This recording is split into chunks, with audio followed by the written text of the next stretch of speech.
Merci. Monsieur le secrétaire général du ministère de l'Environnement, du Développement durable et de la Transition écologique, monsieur le directeur du projet Access de la GIZ, de la coopération allemande, mesdames, messieurs les représentants de l'administration, madame la représentante du directeur national de la PCAO pour le Sénégal, messieurs et dames,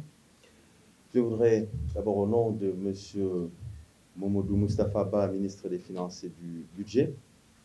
saluer cette belle initiative du ministère de l'Environnement avec la coopération allemande de la GIZ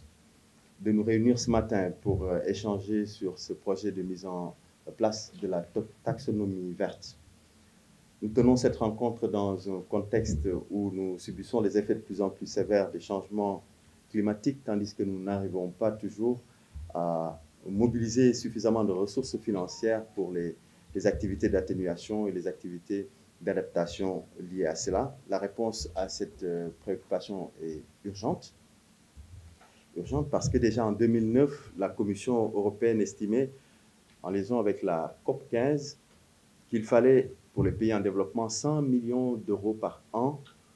dans les 10 années qui allaient suivre, c'est-à-dire jusqu'en 2020, pour la lutte contre le réchauffement et l'adaptation, dont 22 à 50 milliards devaient provenir de ressources publiques.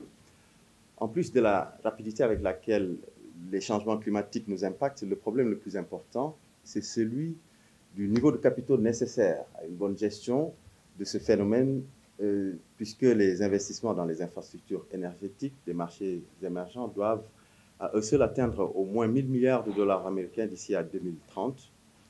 Monsieur Peters est revenu là-dessus dans son allocution. Donc, c'est vous dire un peu l'immensité du travail à faire et l'importance de ce travail que nous avons commencé aujourd'hui, d'élaborer une classification, de mettre en place un cadre pour pouvoir accueillir, booster un peu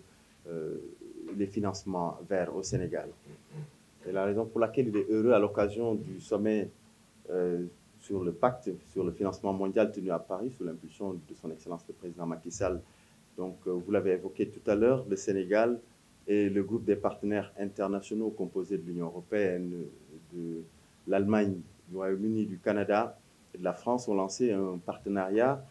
pour une transition énergétique pour soutenir les efforts du Sénégal visant à atteindre l'accès universel à l'énergie et consolider un système énergétique bas carbone, résilient et durable. Le Sénégal et l'IPG ambitionnent de mobiliser au moins 2,5 milliards d'euros,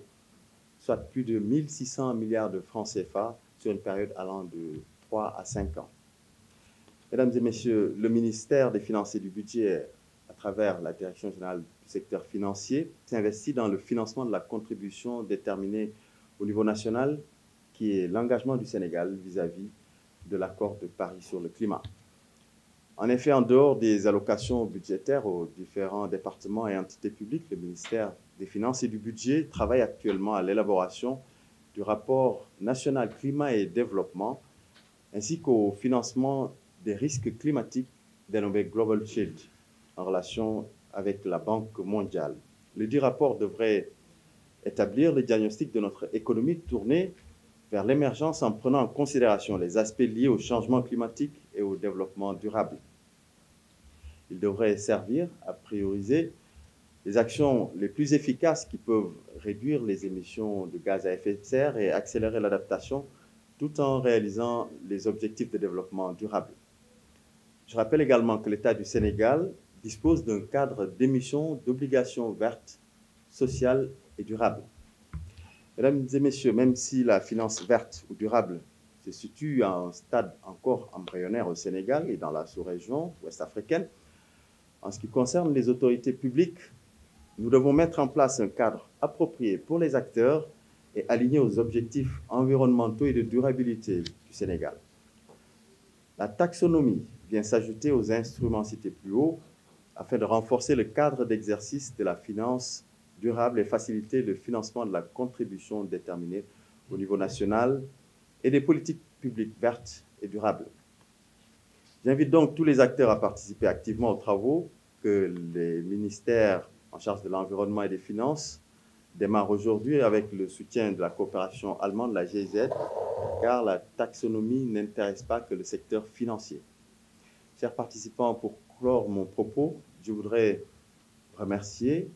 le ministère en charge de l'environnement, représenté ici par Monsieur le secrétaire général Bissé,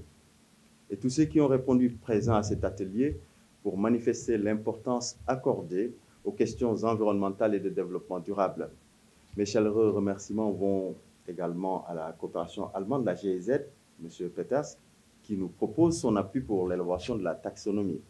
Cette offre succède à plusieurs interventions très appréciées par le gouvernement sénégalais, en particulier en faveur du financement des entreprises, ainsi que du développement des énergies renouvelables et de l'efficacité énergétique. Je vous remercie de votre aimable attention.